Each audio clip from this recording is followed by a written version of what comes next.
এবার পবিত্র কোরআনকে চ্যালেঞ্জ করে গভীর সমুদ্রের 520 ফুট গভীরে অভিযান চালালো গবেষকরা। পবিত্র কোরআনে মহাসমুদ্র নিয়ে যা বলা হয়েছে তা প্রমাণ করার জন্য এবং সত্য মিথ্যা যাচাই করার জন্য মূলত চালানো হয় এই অভিযান। গভীর সমুদ্রে অভিযান চালিয়ে কোরআনের সাথে কি মিল পেল সেটাই জানাবো আজকের ভিডিওতে। প্রিয় দর্শক, আপনারা পবিত্র কোরআনের পক্ষে নাকি বিজ্ঞানীদের পক্ষে অবশ্যই কমেন্ট করে জানাবেন। তো চলুন বেশি কথা না বলে শুরু করি আজকের ভিডিও। পবিত্র কোরআনে কোনো সাধারণ সমুদ্র নিয়ে কথা বলা হয়নি।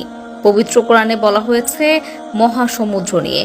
সমুদ্রের গভীরে কি রয়েছে, এটা মানুষের জন্য কতটা বিপজ্জনক, এবং সমুদ্রের তলদেশ আল্লাহ কিভাবে সৃষ্টি করেছেন, কিভাবে সমুদ্রের গভীরে প্রাণের সন্ধান রয়েছে, সবকিছুই পবিত্র কোরআনে উল্লেখ রয়েছে।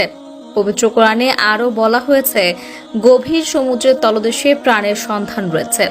বিজ্ঞানীরা গবেষণা করে দেখেছেন গভীর সমুদ্রের গভীরে এক ধরনের পোকা বসবাস করে। কখনোই এত ছোট প্রাণীর পক্ষে বসবাস করা সম্ভব নয়। গভীর সমুদ্রে 400 ফুট গভীরে গেলে একটি মানুষের হৃৎপিণ্ড ফেটে যাবে, কিন্তু এই পোকা 1000 ফুট গভীরে বসবাস করে। বৈজ্ঞানিক গবেষণায় ওই যে কোরআন উল্লেখিত অন্য একটি বিষয় হলো দুটি সাগরের পানি একে অপরের সাথে মিশে না। পবিত্র কোরআনে বলা হয়েছে তিনি প্রবাহিত করেছেন দুই জলরাশিকে, তাদের উভয়ের মধ্যে রয়েছে এক ব্যবধান যা তারা অতিক্রম করতে পারে না। সূরা রহমান আয়াত 19 এবং 20।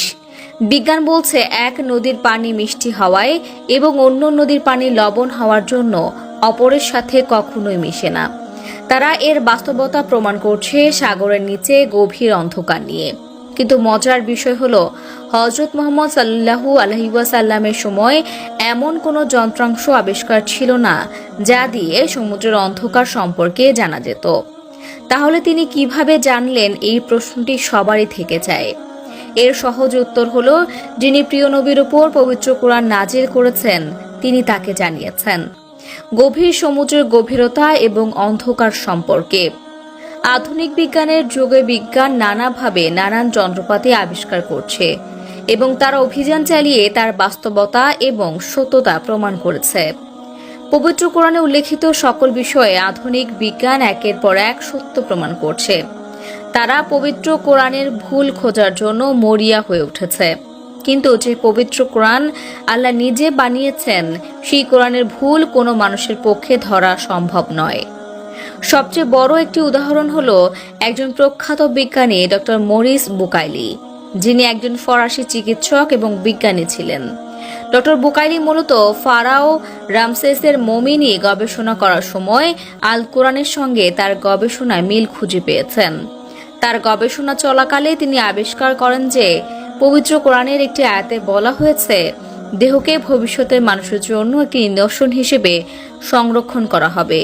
এটি তার কাছে একটি বৈজ্ঞানিক বিস্ময় ছিল, কারণ এই তথ্য এত শতাব্দী আগে কিভাবে কোরআনে উল্লেখ করা হলো, যখন বিজ্ঞান তখনকার সময় এই বিষয়ে কিছুই জানত না।